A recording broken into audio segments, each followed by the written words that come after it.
বহরমপুরের কাছে স্কুলের পোলকারে ট্রেনের ধাক্কা ৩ জনের মৃত্যু। ট্রেনের ধাক্কায় 2 স্কুল ছাত্রী সহ 3 জনের মৃত্যু হয়েছে, আহত হয়েছেন 4 জন। ছবি রেখেছে আপনাদের সামনে যেভাবে মর্মান্তিক দুর্ঘটনা ঘটেছে। আহত পুলকার চালকের পরিবার তাদের তরফ থেকে দাবি করা হচ্ছে যে দুর্ঘটনার সময় লেভেল ক্রসিং খোলা ছিল। একটি ট্রেন যাওয়ার পর লেভেল ক্রসিং খুলে দেওয়া হয় এবং তার জেরে এই মর্মান্তিক দুর্ঘটনা ঘটে। যখন এই পুলকারটি, যে ছবি রেখেছে আপনাদের সামনে, একেবারে দুমড়ে মুচড়ে গিয়েছে, কত জোরে ধাক্কা মেরেছে ট্রেনটি এবং একেবারে সেই ধাক্কায় পুলকার দুমড়ে মুচড়ে যায়। 3 জনের মৃত্যু হয়েছে, যার মধ্যে 2 জন স্কুল ছাত্রী। এখনো আহত রয়েছেন 4 জন, তাদেরকে হাসপাতালে ভর্তি করা হয়েছে। মৃত্যুর সঙ্গে পাঞ্জা লড়ছে একজন। স্কুল গাড়িটি যখন রেল লাইন পেরোতে যায় তখনই উল্টো দিক থেকে আরেকটি ট্রেন চলে আসে। আর ঠিক এখানেই প্রশ্ন উঠছে, কি কারণে ট্রেন আসছিল যখন ট্রেন লাইন দিয়ে গেট খোলা ছিল? তাহলে এই গাফিলতির দায় কার? বারবার করে প্রশ্নটা উঠছে। ইতিমধ্যেই গেটম্যানকে সাসপেন্ড করে রেল তদন্ত শুরু করেছে গোটা ঘটনার। অভিযুক্ত গেটম্যানকে গ্রেপ্তারও করেছে পুলিশ।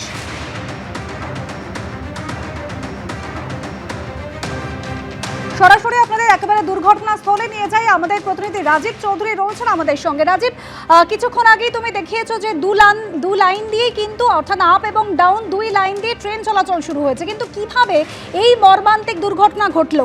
গেটম্যানের গাফিলতি নাকি সিগন্যালিং এর সমস্যা ছিল? এখন সেটাই রেলের তদন্তের বিষয়। এখনো পর্যন্ত রেলের তদন্তকারী আধিকারিক যারা এখানে এসে পৌঁছননি। তবে যে প্রাথমিকভাবে রেলের যে তদন্তে এসছে সেটা গেটম্যানের গাফিলতি ছিল, এটা রেল স্বীকার করে নিয়েছে এবং রেল পুলিশকে, যে গেটম্যান যিনি ছিলেন তাকে পুলিশকে গ্রেপ্তারের জন্য নির্দেশ দেয় রেল কর্তৃপক্ষ, এবং পুলিশ তাকে গ্রেপ্তার করে এখান থেকে নিয়ে গেছে এবং তাকে সাসপেন্ড করা হয়েছে এবং তার বিরুদ্ধে রেলের বিভাগীয় যে তদন্ত সেটা শুরু হয়েছে। যে রেলের যে সিগন্যালের যে ত্রুটি ছিল কিনি সেটা রেলের যে আধিকারিক রয়েছেন তারা সেটা খতিয়ে দেখছেন এই মুহূর্তে।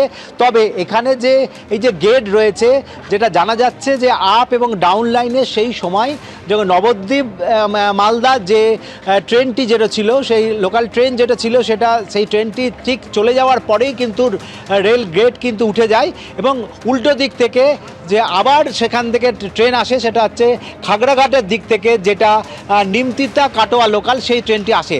গেটম্যান, যেটা স্থানীয় সূত্রে যেটা জানা যাচ্ছে, গেটম্যান সেটা দেখার পরে তড়িঘড়ি গেট নামিয়ে দেয়।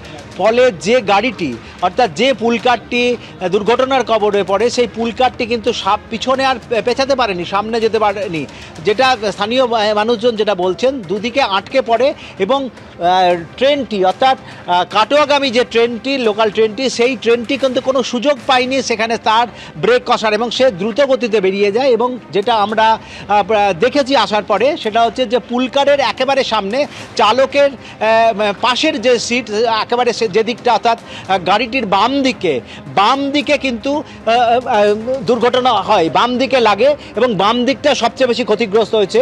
ডান দিকটা, অর্থাৎ চালকের দিকটা তেমন ক্ষতিগ্রস্ত হয়নি। যেটা বোঝা যাচ্ছে যে এই সামনে, আমাদের শুভরাজকে দেখাতে বলবে, যে সামনের যে রাস্তা রয়েছে, পুলকারটি ওই সামনের রাস্তা দিয়ে আসছিল, আসার সময় যখন আসে তখন, এবং এই উল্টো দিক, অর্থাৎ এই উত্তর দিক দিয়ে এই যে ট্রেনটি যখন আসছিল, তখন একেবারে সামনে ওই রাস্তায় যারা নিরাপত্তা রক্ষী দাঁড়িয়েছেন, ওই জায়গাটাতেই পুলকারটির একেবারে বাম দিকে ধাক্কা মারে এবং পুলকারটিকে প্রায় 10 মিটার সামনে নিয়ে চলে যায়। এবং আর একজন যাত্রী যিনি সাইকেলে ছিলেন, তিনিও কিন্তু যখন করছিলেন, তাকেও কিন্তু ধাক্কা লাগে এবং তিনি কিন্তু ছিটকে এসে সামনে পড়েন। এই যে সামনের যে গেট রয়েছে সেখানে এসে তিনিও ওখানে পড়ে যান এই জায়গাটাতে। ফলে যে এই জায়গাটায় চালক যিনি ছিলেন, তিনি কোনোভাবে এই গাড়িটিকে থামাতে কি পারতেন, সেটা নিয়ে কিন্তু প্রশ্ন উঠে শুরু করেছে। এবং এই যে সিগন্যাল ব্যবস্থা, তার কোনো ত্রুটি ছিল কিনা, সেটাও কিন্তু বড় প্রশ্নচিহ্নর মুখে। যে চালক তিনি ছিলেন, তিনি দেখার পরে, পুলকারটি দেখার পরে কেন তিনি ব্রেক করতে পারলেন না, সে প্রশ্ন উঠেছে। কিন্তু সবচেয়ে বেশি অভিযোগ যার বিরুদ্ধে উঠছে, তিনি গেটম্যান, এবং তাকে ইতিমধ্যে গ্রেপ্তার করা হয়েছে এবং তার বিরুদ্ধে বিভাগীয় তদন্ত শুরু হয়েছে, তাকে সাসপেন্ড করা হয়েছে।